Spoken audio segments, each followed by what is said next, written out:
Kwa hivyo mtu yeyote akitaka kuchezea amani yetu, we shall defend it with each and every ounce of energy that we have.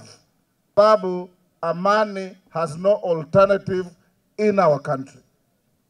Nimefanya kazi na mzee Moi, nilifanya kazi na mzee Kibaki, nilifanya kazi na mzee Raila, nilifanya kazi na Uhuru tukiwa kwa cabinet ya mzee Kibaki. Na wakati huo wote hakuna wakati tunaweza kusahau kama 2007 ambayo watu walileta mchezo kwa siasa. Hata hapa Borabu mlikuwa na shida. Kweli rongo? Watu walipigana, tukapoteza watu. Tukakaa Serena. Mimi kutoka hapa tulikuwa na mzee Ongeri, Mutula Kilonzo, rais wa sasa William Ruto, tulikuwa na James Orengo, tulikuwa na Martha Karua.